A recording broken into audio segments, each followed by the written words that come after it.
In March 2024, in an old district of Istanbul, construction workers discovered something behind a wall during demolition work, a hidden room that no one had known about for 30 years. The journals inside would reveal a horrifying truth about the fate of dozens of children.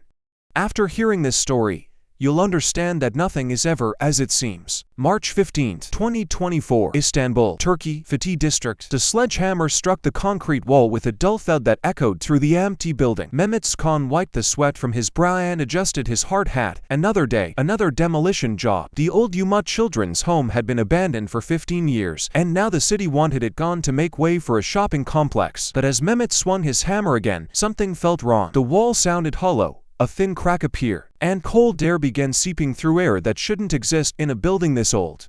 He peered through the crack and saw darkness beyond. What he discovered next would unravel a 15-year-old lie and expose the horrifying truth about dozens of missing children. If you're into shocking true stories about hidden secrets and disturbing discoveries, subscribe now and hit the bell icon. March 15, 2024, to 4:07 p.m. Umut Children's Home Demolition Site. Mehmet called his foreman over. "Orkan, come look at this. There's something behind this wall." Orkan Yildiz had been in construction for 25 years. He'd seen his share of unexpected discoveries: old pipes, forgotten storage rooms, even a few historical artifacts. But the chill that hit him when he looked through that crack was different. "That's not on any blueprint," he muttered, pulling out his phone's flashlight. The beam cut through the darkness, revealing what appeared to be a small room, maybe 10 feet by 12 feet. But it wasn't empty. They could see the outline of furniture. A desk, filing cabinets, and something else, books, scattered across a table, as if someone had left in a hurry. By 4 p.m., they had broken through enough of the wall to enter. The room was perfectly preserved, sealed off from moisture and decay. The air was stale but clean. And on the desk, open to a page that would haunt both men for the rest of their lives, was a leather-bound journal. The first entry was dated September 3, 2009, the day before Umut Children's Home officially closed. The handwriting was neat, careful, methodical. The kind of penmanship that belonged to someone educated, someone in authority, someone who took pride in documentation. Entry 1, September 3, 2009. Final preparations complete. Tomorrow we close officially, but our real work continues. The authorities believe all children have been successfully placed with adoptive families. They have no idea how successful our placements truly were. Mehmet's hands trembled as he turned the page. Entry 2, September 10, 2009. First group of 6 departed this morning. The families in Bulgaria are very satisfied with the arrangements, payment received in full. The children adapted to the medication schedule better than expected. Entry 3, September 24, 2009. Problem with the youngest from Group 2, she keeps asking for her sister. Separation anxiety is normal, but her crying disturbs the others. May need to increase dosage or separate her further from the group. The entries continued, dozens of them, detailing what could only be described as a systematic trafficking operation disguised as an orphanage. But who was writing these entries? The signature at the bottom of each page read simply HS, and scattered throughout the room were more clues to the identity of this mysterious figure. A framed diploma on the wall.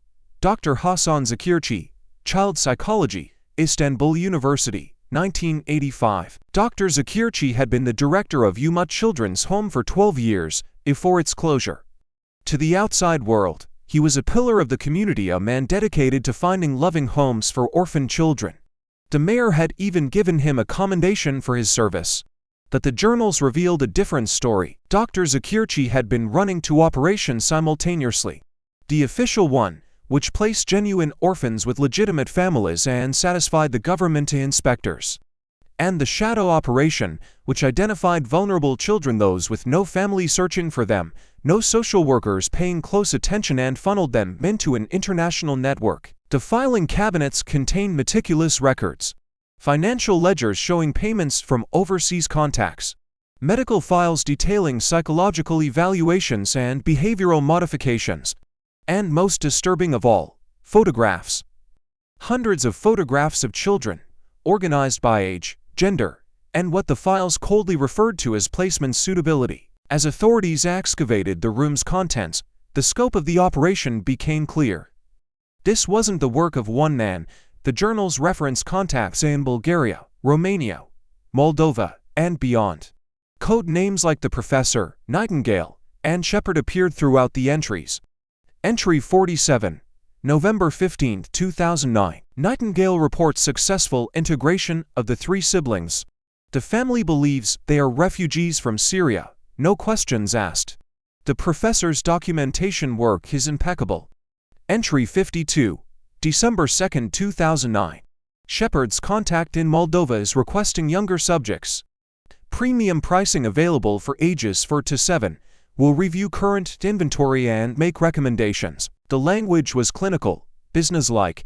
These children weren't humans to be protected, they were inventory to be managed. The what happened to Dr. Şekerci? Why had he left these incriminating journals behind? The answer lay in the final entries. Entry 89, January 8, 2010. Unexpected visit from social services. Someone has been asking questions about the Karaka children. Their aunt apparently survived the car accident and has been searching. This is problematic. Entry 90, January 12, 2010. The professor advises immediate cessation of operations. Too much attention. We must destroy all evidence and relocate. The children currently in holding will need to be handled differently. Entry 91, January 15, 2010. Final decision made. The remaining 7 children cannot be placed due to security concerns. Shepherd has provided a solution that ensures their silence. The operation must be protected. The entry stopped abruptly after that. But tucked between the pages of the journal was a newspaper clipping from January 18, 2010. 7 children die in tragic bus accident outside Istanbul. The article described how a private bus carrying children from a closed orphanage to a new facility had crashed during a snowstorm. All 7 children aboard had perished. The driver, identified as a volunteer named Mehmet Kelik, had also died in the crash. But there was no record of any Mehmet Kelik working with the orphanage. And the bus's registration led to a company that had never existed. The discovery of the hidden room triggered the largest child trafficking investigation in Turkish history. Dr. Hasan Şekerci was found living under an assumed name in northern Cyprus, where he'd been working as a private tutor. When arrested, he showed no remorse. Those children had no future, he told investigators. I gave them purpose, I gave them families who wanted them. But the families who wanted them had paid between 15,000 and 50,000 euros per child, depending on age and appearance. And many of those families had no intention of raising children, they had far darker purposes in mind. International cooperation led to raids across 6 countries. The network had been operating for over 15 years, trafficking an estimated 200 children. Some were recovered and reunited with extended family. Others had been in their new situations so long that they'd forgotten their original identities. The most heartbreaking discovery came from a young woman in Bulgaria who contacted authorities after seeing news reports about the investigation. Zeynep, now 24, had been told she was an orphan from Turkey. The fragments of memory, a lullaby her real mother used to sing, the taste of Turkish delight, the sound of the call to prayer had never left her. Through DNA testing, she was identified as Zeynep Karaka, one of the 3 siblings whose aunt had been searching for them in 2010.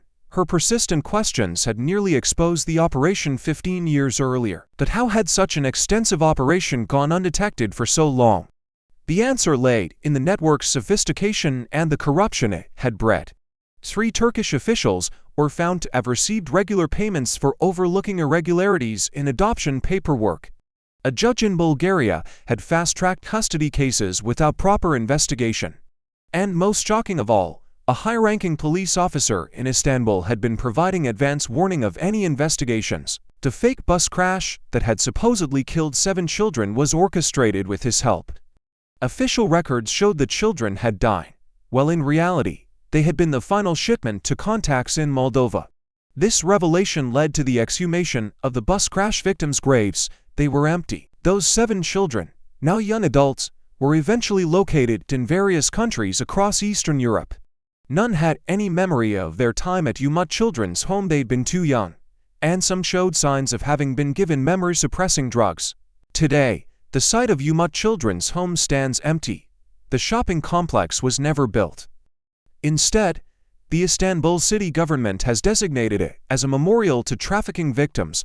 Dr. Şekerci was sentenced to life in prison without the possibility of parole.